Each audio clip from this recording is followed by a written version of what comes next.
Então hoje nós estamos aqui reunidos para falar sobre caráter, personalidade e temperamentos. Esse tema temperamentos, ele tem estado bastante em evidência, mas hoje nós vamos se aprofundar à luz da palavra relacionada a esse assunto. Então hoje nós vamos estudar caráter, personalidade e temperamentos. Através do conhecimento que a gente vai adquirir hoje, a gente vai aprender a ter comunhão com pessoas diferentes, porque todos somos diferentes. Algo aqui que a gente precisa enfatizar é que todos somos um ser triuno, né? Antes de falar sobre temperamento, sobre caráter, sobre personalidade, a gente precisa entender, frisar aqui na nossa mente, que nós somos um ser triuno. Nós somos feitos de espírito, de alma e de corpo. O espírito é um lugar onde Deus habita. É onde podemos ter comunhão com Deus. Deus nos fez a sua imagem e semelhança, assim como está lá em Gênesis 1:26. E é através do espírito que desenvolvemos intimidade com Deus. É através da oração, através da leitura da Bíblia. É a fé que vem pelo ouvir e ouvir a palavra de Deus, que está lá em Romanos 10:17. Todos temos uma luta interna, diária e constante, que é a luta da carne contra o espírito, que está lá em Gálatas 5:17. E nessa luta, para que você não perca a sua sanidade mental, para que você não enlouqueça, para que você não faça o que não deve, é necessário que o seu espírito esteja fortalecido. Para você não cair em tentação, para você não dar ouvidos para Satanás, para o inimigo, o seu espírito precisa estar fortalecido. Se o seu espírito não estiver fortalecido, você mais facilmente vai acabar caindo em tentações, mais facilmente você vai ser levado pelas emoções, pelo coração. Lá em Jeremias, capítulo 17, versículo 9, está escrito que enganoso é o coração, mais que todas as coisas, e desesperadamente corrupto. Quem poderá entendê-lo? Portanto, gente, não podemos ser guiados pelo coração, pelas emoções. A gente precisa fortalecer o espírito e ser guiado pelo espírito. O mundo às vezes fala, segue seu coração, mas esse é o conselho do mundo, porque o conselho de Deus é não siga o seu coração, porque ele é enganoso. Quando você segue o seu coração, você está sendo levada pelas suas emoções, e aí você vai a ruínas. Então a gente tem que ser guiado, a gente tem que seguir, é o nosso espírito. É o espírito que precisa prevalecer sobre as emoções, sobre a vontade da nossa carne. Então, nós somos um ser triuno, falei do espírito, e agora a gente vai falar da alma. Todos aqui temos espírito e também temos alma. A alma, gente, é onde é guardada a nossa mente, as nossas emoções, é onde estão as nossas vontades. E também na alma é onde está envolvido o nosso temperamento. Então, o modo como agimos, o modo como reagimos nas circunstâncias da vida, os nossos sentimentos, as nossas emoções, as nossas vontades, todas estão ali situadas na alma. Todos temos alma. Precisamos entender que o espírito, a alma e o corpo, eles são interligados.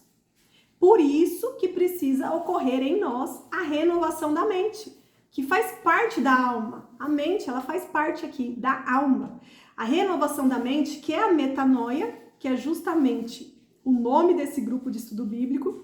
Essa metanoia, ela acontece através do quê? Através do ler, através de ouvir a Bíblia. É onde ocorre a desconstrução de tudo aquilo contrário à palavra de Deus, que um dia foi inserido na sua mente ao longo dos anos, e ocorrendo esse processo de renovação através da palavra de Deus e desconstruindo essas mentiras que são contrárias à palavra de Deus, aí vai estar ocorrendo o processo de metanoia, que é a renovação de mente. que é aquele processo onde todos os sofismas, que são as mentiras do mundo que foram inseridos na mente, eles são derrubados em nome de Jesus. É onde a religiosidade que foi criada aí na sua mente também é derrubada em nome de Jesus, porque Jesus não é uma religião. Não, Jesus é o amor. Ele não fala sobre religiosidade. Ele nos instrui de como ter uma vida plena, que não tem a ver com religiosidade, não tem a ver com placa de igreja, não tem a ver com uma cultura religiosa.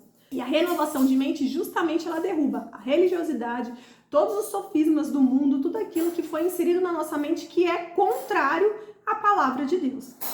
Então, nesse processo, tudo isso é derrubado e no lugar é construído muralhas de proteção. E essas muralhas, elas são feitas justamente com a palavra de Deus, que é o manual do fabricante, é o manual de instrução, que é a Bíblia. E aí a nossa mente começa a ser revestida por essa muralha de proteção. E aí é onde nós começamos a ser moldados por Deus. Uma coisa que é importante, que a gente precisa entender, é que o pecado, ele começa na mente, começa no coração. O coração enganoso nos leva a pecar. E é por isso que não podemos nos deixar levar pelas emoções.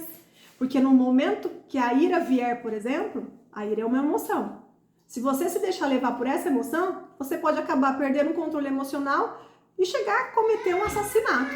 Que você se irou, você pode agir com justiça própria e pode cometer um assassinato se você permitir que a emoção te controle. Então, na hora, por exemplo, também que o desejo vier, que a cobiça vier, se a pessoa não estiver fortalecida no espírito, ela pode chegar a cometer um adultério, por exemplo. Né? Lá em Mateus 15:19 está escrito: porque do coração procedem maus desígnios, homicídios, adultérios, prostituição, furtos, falsos testemunhos, blasfêmias. Então, o conselho que o mundo dá, que você precisa seguir no seu coração, é completamente equivocado. Nós precisamos seguir o nosso espírito, precisamos fortalecer o espírito através de oração, através do enchimento da palavra de Deus, através da comunhão com Deus, com relacionamento com Deus, para que a gente age através do espírito e não através da alma, do coração, da mente. E a gente não pode se esquecer que tudo começa na mente, no coração. E é por isso que lá em Provérbios 4:23 está escrito: de tudo que se deve guardar, guarde bem o seu coração, porque dele procedem as fontes da vida. Então, por isso que a gente tem que deixar o nosso coração bem guardadinho. E o Espírito tem que prevalecer sobre ele, porque ele é enganoso. Então, nós somos um ser triuno, compostos por espírito, alma e agora vem o corpo. Todos aqui têm um corpo. O corpo, ele é feito por carne, por neurônios, por cérebro.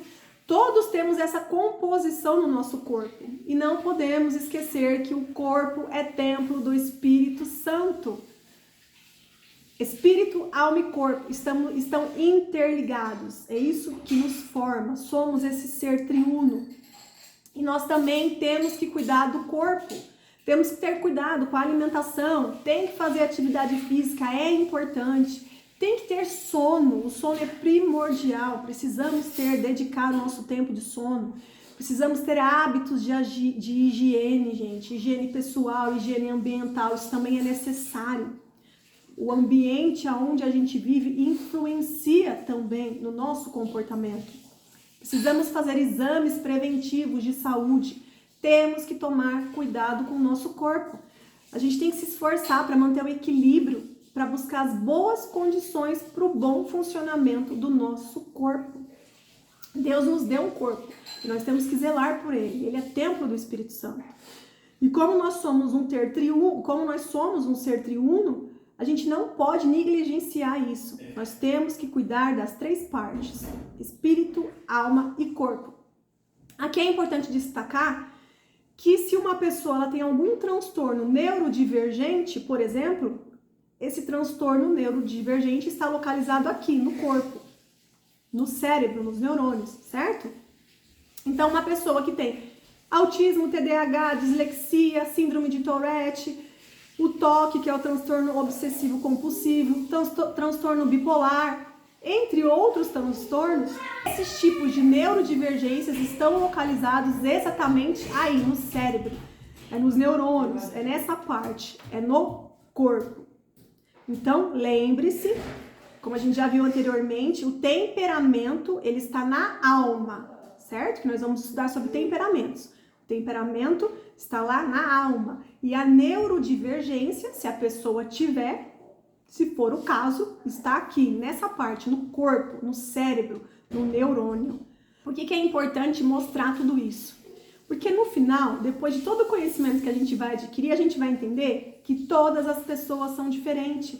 Mesmo que as pessoas tenham o mesmo temperamento, mesmo que as pessoas às vezes tenham os mesmos gostos, mesmo que as pessoas tenham afinidades, elas são diferentes, porque são muitos aspectos. A amplitude ela é muito grande.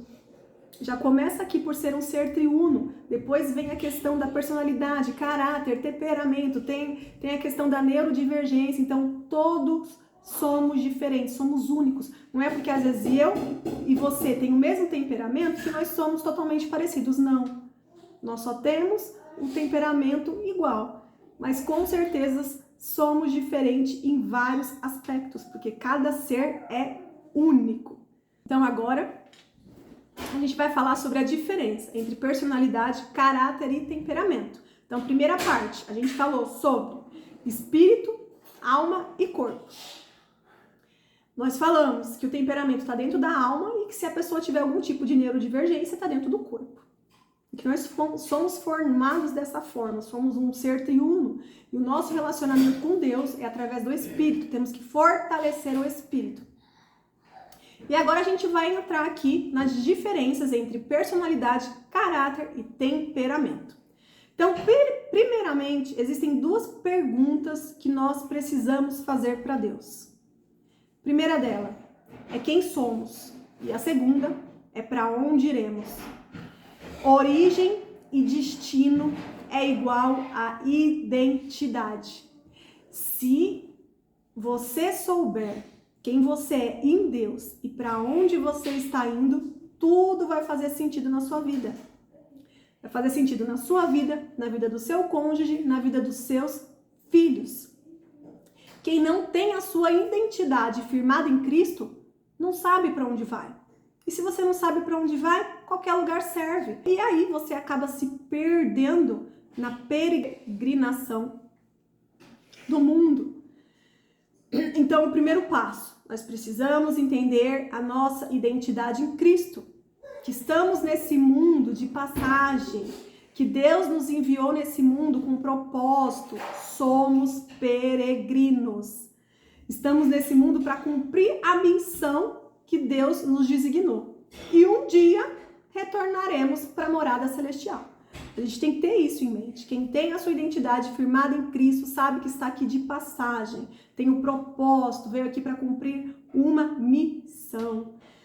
E o fato de sermos únicos é justamente que faz a diferença para que a gente consiga cumprir o nosso propósito, porque cada um tem um propósito individual que você só vai conseguir cumprir justamente porque Deus te fez do jeito que você é. Mas esse jeito, ele precisa ser aperfeiçoado, ele precisa ser moldado por Deus, para que você seja cada vez mais instrumentos nas mãos de Deus, para que você se torne um canal de bênçãos. Você precisa ser moldado e ser aperfeiçoado por Deus. Então vamos lá agora. O que é personalidade? A personalidade ela é constituída do temperamento e do caráter. E ela é formada lá por volta dos 7 anos de idade. Então, a personalidade é igual a caráter mais temperamento. E o caráter é o que nós fazemos e o temperamento é o que nós somos. Vamos gravar isso. Caráter é o que nós fazemos e o temperamento é o que nós somos. Deus pode moldar o caráter e Deus pode aperfeiçoar o nosso temperamento, para que a gente seja canal de bênção. Caráter. O que é caráter? É aquilo que nós construímos através do meio em que vivemos. Então, envolve o seu contexto de vida, envolve a sua formação profissional, envolve os seus valores, os princípios, envolve tudo aquilo que você aprendeu e recebeu dos seus pais, envolve o ambiente que você nasceu e sobre o qual você tem desenvolvido a sua jornada. Então, se uma pessoa ela nasceu em um ambiente onde os princípios e valores são contrários à palavra de Deus, essa pessoa ela pode ter o caráter moldado por Deus. Ela pode ter o caráter ruim, porque ela nasceu naquele ambiente que é contrário à palavra de Deus, mas ela pode ter o caráter transformado e moldado por Deus. Como? Através da fé e da obediência em Deus. Deus é o nosso Pai e Ele é o oleiro. Nós somos barro e somos moldados por Ele. Isso está lá em Isaías 64:8 e Jeremias 18:1-6. Todos temos que ser moldados, porque ninguém é perfeito. Somos falhos e pecadores.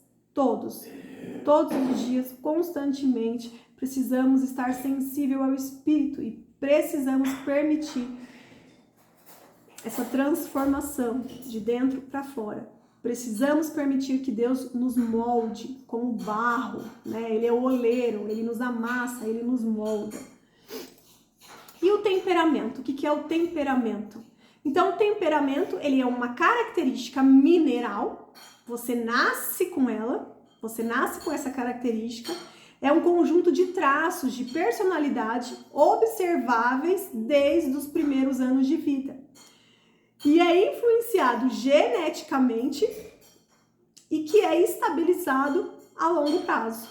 Então, é um conjunto de características que afetam o nosso comportamento e nos diferencia das demais pessoas.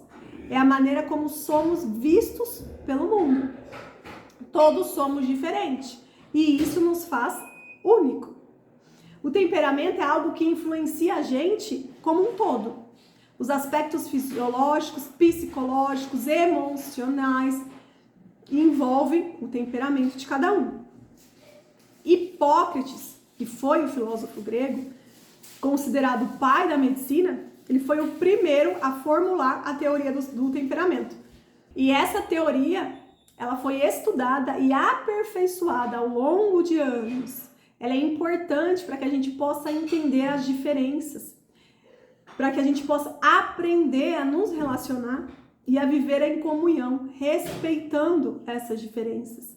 Então, o temperamento, ele interfere na nossa afetividade, na nossa atividade e na nossa atenção. São 4 tipos de temperamento.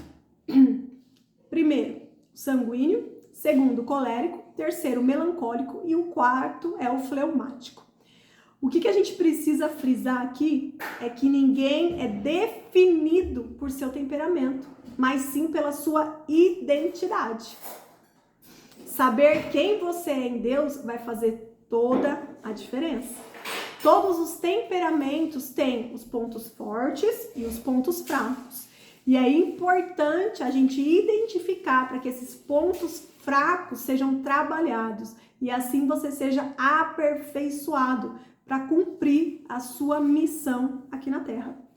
Deus te fez com esse temperamento, porque é com seu jeito que Deus quer te usar. Mas para isso, a gente precisa ser aperfeiçoado. Precisamos fortalecer o nosso espírito para que a gente não haja por impulso, por emoções, para que a gente não haja pelo coração. Todos precisamos ser moldados por Deus, independente do seu temperamento. Então não existe o bom temperamento, o ruim temperamento, o médio temperamento, não. Todos os temperamentos são importantes e todos têm os seus pontos fortes e os seus pontos fracos. O que precisamos é potencializar o ponto forte para ser usado no propósito de Deus em nossas vidas aqui nessa terra e precisamos trabalhar os pontos fracos para que a gente possa ser aperfeiçoado. Então agora eu vou falar um pouquinho sobre esses 4 temperamentos. E a gente vai ouvindo e vocês vão aí tentando assimilar qual temperamento que vocês se identificam. O primeiro deles é o sanguíneo. Eu vou falar aqui algumas qualidades desse temperamento. Esse temperamento, ele é alegre, ele é participativo, ele é acolhedor, comunicativo, otimista, destacado, entusiasta, afável, simpático, bom companheiro, é compreensivo, crédulo, só que ele também tem uma fé volúvel, que não tende a ser constante. Agora nós vamos para as fraquezas do temperamento sanguíneo. Ele é prolixo e detalhista, volúvel, indisciplinado, inconstante, desorganizado, impulsivo, inseguro, egocêntrico, barulhento, exagerado, medroso e agressivo. Pessoas geralmente com esse temperamento sanguíneo, eles têm grande potencial para ser atores, oradores, vendedores, professores e outras profissões que gostam de falar em público, que gostam ali de liderar uma turma. Geralmente, pessoas com esse temperamento se destacam nessas profissões. E aqui, em cada temperamento, eu vou levantar aqui um personagem bíblico para a gente conseguir entender melhor sobre o temperamento. Esse temperamento sanguíneo vem muito na cabeça Pedro, né, o discípulo de Jesus, depois se tornou apóstolo, o Pedro. Por quê? O Pedro, ele era muito impulsivo, né? Ele agia ali muitas das vezes pela impulsividade. Ele sempre era o primeiro ali a ter um posicionamento, a falar. Ele não tinha vergonha. Ele não tinha vergonha ali de expor, né, as suas emoções. Ele falava muitas das vezes sem pensar. E quando a gente começa a estudar os evangelhos de Jesus, que a gente começa a observar o jeito do Pedro, esse temperamento que ele tinha, e depois a gente vai, né, lá para Atos, lá para o final do livro de Atos, a gente vai vendo como que Pedro foi transformado, como que o temperamento dele foi aperfeiçoado para que ele pudesse ser usado por Deus com excelência. Então, Pedro é um exemplo desse temperamento sanguíneo, onde ele foi moldado por Deus, onde ele foi aperfeiçoado, onde essas características, esses pontos fortes dele foi utilizado para que ele pudesse cumprir a missão dele aqui na Terra. E os pontos fracos, né, as fraquezas dele, foi sendo moldada, aperfeiçoada por Deus. E aí ele foi se tornando uma pessoa melhor, uma pessoa aperfeiçoada em Deus. Lembrando, gente, que às vezes você pode ter um temperamento predominante e você pode também ter um outro temperamento secundário. Eu, por exemplo, eu creio que eu tenho esse temperamento sanguíneo, mas eu também tenho traços do temperamento melancólico, que a gente vai falar um pouco mais pra frente, mas pelo que eu me conheço, eu creio que o meu temperamento predominante é o sanguíneo. Eu tenho aqui essas qualidades, também tenho esses defeitos e todos os dias eu peço para que Deus me molde, para que Ele me ajude, para que eu seja aperfeiçoada. Porque eu sou, sim, aqui tá falando, um pouco desorganizada, impulsiva. Se eu não fortaleço o meu espírito, eu acabo agindo pela impulsividade. Quando eu vi, eu já falei. Então tem tudo isso. Então a gente tem que permitir mesmo que Deus molde, que Ele trabalhe todas essas características em nós. Agora a gente vai falar um pouquinho sobre o temperamento colérico. O temperamento sanguíneo e colérico são os dois temperamentos que têm mais a ver com lideranças. Os outros dois também podem sim. As pessoas que têm os outros dois temperamentos também podem ser bons líderes, mas é algo que tem que ser desenvolvido nelas. Agora, no colérico e no sanguíneo, são pessoas que já têm esse potencial com mais facilidade. Vamos falar um pouco aqui do temperamento colérico agora. Quais são as qualidades? Eles são energético, corajoso, independente, otimista, eficiente, decidido, líder, tem essa questão da liderança, audacioso e estratégico. Agora a gente vai falar um pouco dos pontos fracos do temperamento colérico. Iracundo, o que é iracundo? Que se ira com facilidade. Sarcástico, sempre tem aquela piadinha sarcástica que acaba magoando os outros. Impaciente, intolerante, dominante, vaidoso, autossuficiente, insensível, coisa que o sanguíneo não é, porque o sanguíneo ele é muito emotivo. por mais que ele seja impulsivo, ele é muito emotivo, né? Ele consegue se colocar no lugar do outro, ele não é insensível. O colérico não. Ele tem aqui as suas qualidades, mas entre as suas fraquezas está a insensibilidade. Intransigente, ambicioso e tem muita dificuldade de perdoar, coisa que o sanguíneo, por exemplo, não tem. Porque o sanguíneo, muitas das vezes, ele vive o hoje, ele é intenso no hoje, né? Ele não guarda muitas coisas do passado. Passar, passou, olha daqui para frente. O colérico, não. Ele tem essa dificuldade em perdoar, né? Em desapegar do passado. Um personagem bíblico aqui, que eu creio que tem esse temperamento, é o apóstolo Paulo. Né? Porque o Paulo, ele tinha aqui todas essas qualidades, mas ele tinha também as suas fraquezas, né? E conforme a gente vai estudando o livro de Atos, a gente vai ver que vai chegar uma hora ali que ele tem até uma discussão com Barnabé. E é justamente por causa desse temperamento dele. Mas Paulo também, ele foi completamente aperfeiçoado, moldado por Deus. E ele serviu de instrumento nas mãos de Deus. Estão aí se identificando com algum desses dois temperamentos? Então a gente falou agora do sanguíneo e do colérico. Agora a gente vai para o terceiro, que é o melancólico. Quais são as qualidades do temperamento melancólico? É uma pessoa muito introvertida, então tudo que o sanguíneo e o colérico têm de extrovertido, o melancólico e o fleumático é mais introvertido. Então o melancólico, ele é introvertido, emocional, mais voltado para dentro, né? O sanguíneo, ele é voltado totalmente para fora, ele expõe tudo que ele sente, a emoção, quando ele viu, ele já falou, às vezes até se arrepende porque fala demais, e o melancólico não, ele guarda para dentro. Entre suas qualidades, ele é habilidoso, minucioso, ele é sensível, gosta de ajudar os outros, é perfeccionista, idealista, é leal, é fiel, dedicado, artista, crédulo e tem uma fé profunda, muito sensível às coisas espirituais. Quais são as fraquezas do melancólico?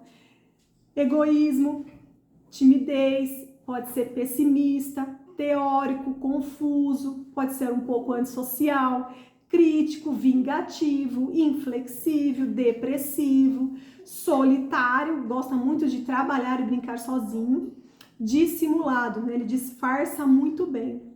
Um do personagem bíblico aqui que eu creio que pode ter esse temperamento é o Timóteo e também Moisés, né? Porque Moisés, quando ele foi chamado, a gente viu que logo lá no começo do chamado dele, né? Ele ficou sempre ali colocando algum empecilho, alguma desculpa para Deus, né? Mas Senhor, tem que ser eu mesmo, né? Eu peso na língua, eu tenho a língua pesada, né? Ou seja, eu não tenho habilidade para me comunicar, eu não sou muito extrovertido. Eu acabei arrumando lá confusão, matei o soldado. E aí tive que fugir, vim correndo, fugir da situação, não resolver a situação, né? Ou seja, ele não se achava capaz para aquela missão. Ele era introvertido. E Deus foi trabalhando essas características nele e ele chegou a ser um ótimo líder, né? Ele foi totalmente moldado por Deus. Então essas fraquezas foram trabalhadas em Moisés, né? E tem Timóteo também, que a gente vai estudar agora em Atos, que a gente vai observar também essas características em Timóteo, né? E Moisés, ele foi um grande líder. E esse temperamento melancólico, ele não tem destaque em liderança. Mas olha como Deus trabalha, né? Algumas pessoas acham até que Moisés era colérico pelo instinto de liderança, mas quando você analisa bem as qualidades e fraquezas, às vezes você pode achar também que Moisés pode estar aqui, mas pelo melancólico.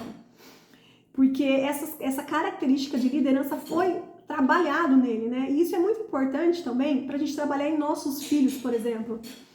Porque tem muita mãe que fala assim, eu criei todos os meus filhos iguais. Todos tiveram a mesma criação. Mas, gente, isso não é possível. Por quê?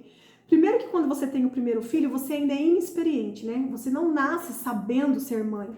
Você vai desenvolvendo isso, né? É a experiência que vai te levando à excelência. Você tem que ir praticando para você poder ir aprendendo.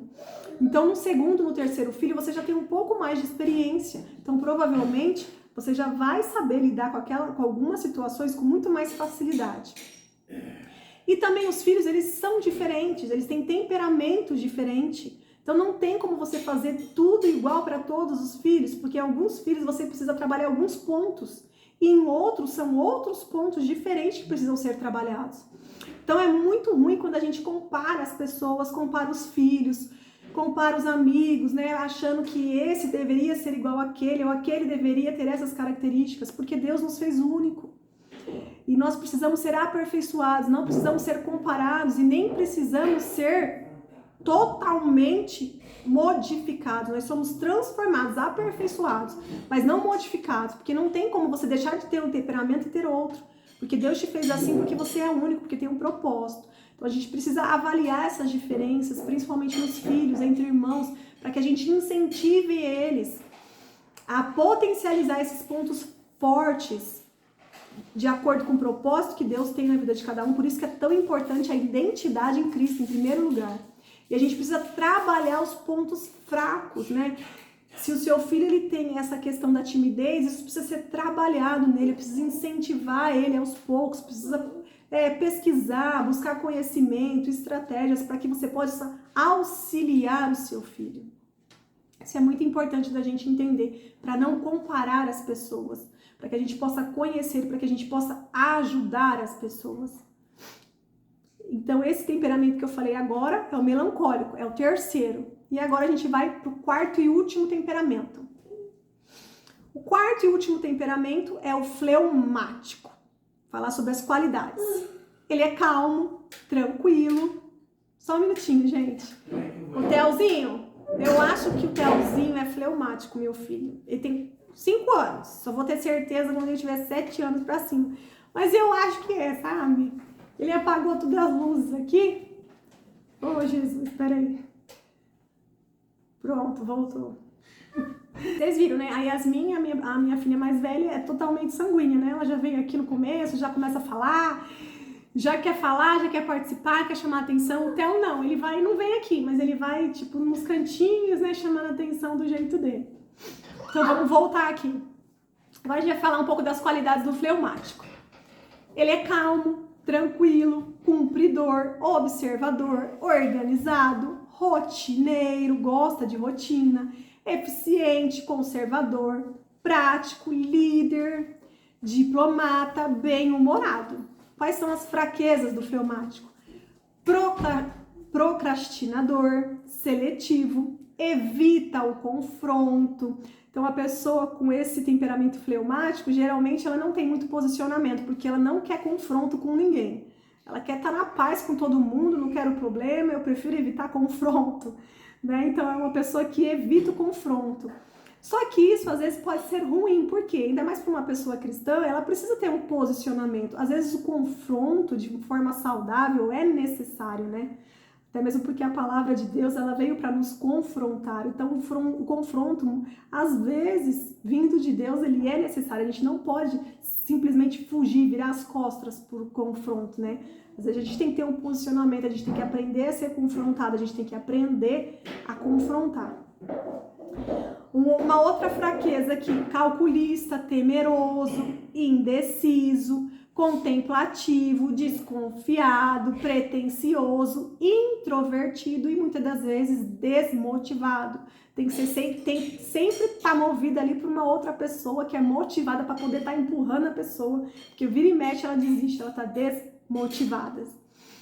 Um personagem bíblico aqui que eu creio que tinha esse temperamento é o Abraão. Porque o Abraão, muitas das vezes, ele evitava o confronto, né? Lembra quando chegou lá naquela parte do rei do Egito? E que ele viu a possibilidade do rei querer matar ele para poder pegar a esposa dele como mulher? O que ele fez? Ele foi e falou que era irmão. Falou, eu não quero morrer não. Então, para evitar confusão e confronto, a Sara é minha irmã, tá, Sara? Você agora não é mais minha mulher, é minha irmã, que na verdade era minha irmã, né? Mas era mulher dele. E assim, se o faraó cismar com você, então você vai lá com o faraó e depois a gente vê o que faz. Mas é melhor de início evitar um confronto, né? Então essa característica é muito do fleumático. Então eu creio que talvez Abraão ele tivesse este temperamento. E aí, um pouquinho aqui que eu falei de cada temperamento, vocês conseguiram se identificar? Identificar os filhos, o marido, as pessoas que trabalham com vocês, né? São 4 tipos de temperamento. Geralmente as pessoas têm um temperamento predominante e sempre tem um pouco do outro temperamento também, como aqui eu disse. Eu creio que eu tenho temperamento sanguíneo, mas eu tenho também traços do temperamento melancólico, né? Às vezes eu sou muito melancólica, tudo eu choro, eu pego a dor do outro e eu choro, e às vezes até me perco na minha tristeza profunda. E ao mesmo tempo eu sou muito impulsiva, porque eu sou sanguínea, né? Mas eu percebo que ao longo dos anos eu fui permitindo que Deus fosse trabalhando esse temperamento, né? Quando eu olho para trás e vejo anos atrás, eu era muito impulsiva. Era aquela pessoa que eu sou na minha, mas se alguém viesse arrumar qualquer tipo de confusão, eu não fugia não, eu ia para cima, botava mais lenha na fogueira ainda, não pensava para falar, eu ofendia, não pensava. E aí eu vejo que isso foi muito sendo moldado em mim, né? Glória a Deus, e que Deus cada dia mais me molde, me transforme para que eu seja aperfeiçoada, para que eu possa ser útil para Deus. E é isso que a gente precisa pedir todos os dias em nossas orações. Então a gente precisa entender aqui que não existe o bom temperamento e o mau temperamento. Não. Todos os temperamentos são úteis. E Deus fez a gente do nosso jeitinho, porque é desse jeito que nós iremos cumprir o nosso propósito. Então existem pontos fortes e fracos em todos os temperamentos e todos precisam permitir que Deus os molde. A gente precisa permitir que seja extraído o melhor de nós para que cada vez mais a gente possa ser útil para Deus, né? O espírito precisa ser fortalecido para que haja harmonia e comunhão entre a família, entre a igreja. Olha como o corpo, como a igreja é importante que sejam por pessoas diferentes, porque existem muitas funções dentro da igreja, dentro do corpo de Cristo, e cada um vai ser bom em determinada coisa, em determinada função, em determinada situação. Assim como é numa empresa, assim como é numa casa, né? E um ajuda o outro, né? Um serve de suporte para o outro, porque aquele tem aquela qualidade que o outro não tem, e assim vice-versa. E as pessoas vão se ajudando e sendo úteis em cargos, em funções diferentes. Então nós precisamos nos conhecer para que a gente possa se ajudar, para que a gente possa ser suporte para o outro, para que a gente possa ter também o suporte do outro, né? E lembre-se que além da personalidade, que é o caráter mais o temperamento, lembra, personalidade. O que é personalidade? É a junção do caráter mais o temperamento. Além disso, nós somos um ser triuno, né? Então nós temos que cuidar do nosso corpo, da nossa alma, do nosso espírito, para que o melhor seja externado em nós, né? Então não basta só você cuidar do espírito e você não cuidar do seu corpo, você está deixando o seu corpo doente, porque isso vai externar, isso vai alterar as suas atitudes, as suas habilidades. Então a gente precisa se cuidar, né? No ser triuno, corpo, alma e espírito. E a gente precisa entender uma coisa, quando a gente fala muito de temperamento, a gente ouve muitas pessoas do mundo falando sobre signos. Só que para quem tem a Bíblia como manual de instrução, a gente entende que os signos é coisa da cultura do mundo. Quando você começa a estudar e pesquisar sobre signos, você vai ver que ele foi criado pelos babilônios, depois os gregos, os egípcios, os romanos. É uma mistura de cultura do mundo, signos. Então, para quem tem entendimento sobre a Bíblia, começa a entender que os signos não tem nada a ver, é cultura do mundo, certo? Então, o cristão, ele sabe que o cuidado ele tem que ser com espírito, alma e corpo. Mas a formação da sua personalidade, que é o caráter mais o temperamento, é que te faz um ser único, como você é. Isso não tem nada a ver com signo, com descendente de signo. Isso é uma coisa do mundo. Assim como o mundo inventa vários deuses e tudo mais, tudo que a gente já estudou aqui na Bíblia, da mesma forma, o mundo também inventou esses negócios de signo. Mas nós sabemos que não é isso que te define, que signos não existem. Que, na verdade, o que te forma é esse ser triuno que você precisa cuidar, espírito, alma e corpo. E também é o seu caráter, que você precisa permitir que ele seja moldado por Deus. Caráter mais temperamento é o que dá a sua personalidade. E todos nós precisamos ser moldados e transformados de dentro para fora, para que cada dia mais a gente seja útil para Deus, para que a gente seja canal de bênção, né? De bênção e não de maldição. Então todos temos essa possibilidade de ser aperfeiçoados, de conhecer os outros, porque conhecendo a gente consegue conviver melhor, né? Nas diferenças, nas pessoas que são diferentes, que às vezes não pensam igual a gente, não se comportam igual a gente, não agem igual a gente, não tem problema, somos diferentes. E isso que é o legal, é isso que é o interessante, e é isso que completa, é isso que forma o corpo, né? O corpo, ele é feito por muitos membros, né? Não tem como você ter um corpo com várias mãos direitas, não, é uma mão direita, é uma mão esquerda, é uma cabeça, é um nariz. Então o corpo, as partes são diferentes, se completam, elas são importantes para formar o corpo. E assim somos nós, somos diferentes, somos importantes juntos, para que a gente possa ser útil para Deus aqui na Terra. Então é isso, gente. É legal a gente saber também esse negócio dos signos que eu falei, né? Que isso é coisa do mundo. Isso daí é coisa tudo feita, né? Quando você vê lá no horóscopo, é tudo coisa repetida, porque eles nem têm mais coisa para inventar e para criar. E que na verdade é isso, nós somos um ser triuno, temos que cuidar do espírito, da alma e do corpo, tem que fortalecer o espírito, o nosso coração é enganoso. E a nossa personalidade ela é formada pelo caráter mais o temperamento. E o caráter ele é moldado por Deus, né? Mesmo que você tenha nascido num lar disfuncional, onde você foi criado num ambiente onde os valores, os princípios são contrários à palavra de Deus, você pode ser moldado e transformado. Basta você se encher da palavra, porque assim você vai se enchendo de fé, porque a fé vem a ouvir a palavra de Deus. E também você vai aprendendo, recebendo as instruções e sendo obediente. Através da obediência, o seu caráter vai sendo moldado, né? Obediência gera bênção. E assim você vai encontrando a plenitude de Deus aqui na Terra. A gente vai ter as lutas diárias, a gente vai ter os problemas, eles sempre existirão. E isso, na verdade, é um desafio pra gente, né? Pra gente todo dia ter um problema para resolver, para criar experiência, para crescer em Cristo, isso faz parte. Mas mesmo assim, a gente vai encontrando alegria, a paz que excede todo entendimento. E a gente vai ficando sensível, né? No Espírito. A nossa comunicação com Deus é através do Espírito. Então, esse ser triuno, ele é importante. Tudo é importante. A gente não pode negligenciar nenhuma parte. Certo? Então é isso, gente. Obrigada pela participação de vocês. Eu vou orar aqui para terminar. Que Deus abençoe vocês. Então vamos orar aqui para terminar, tá bom? Vamos lá, fechem os olhos. Obrigada, Senhor, porque a sua palavra ela é viva e eficaz, papai. Oh, Senhor, que o seu Espírito Santo habite em cada um de nós, papai. Que o nosso espírito seja fortalecido, papai, através da intimidade, do relacionamento contigo, Senhor. Muito obrigada, Jesus, porque foi através do seu sacrifício que nós fomos adotados como filhos, somos co-herdeiros com Jesus Cristo, Senhor. Estamos aqui de passagem nessa terra, somos peregrinos, papai, porque a nossa morada eterna é no céu, Senhor. Muito obrigado, papai. Ilumine o nosso entendimento, Senhor. Nos dê saúde, Senhor, física, emocional e espiritual.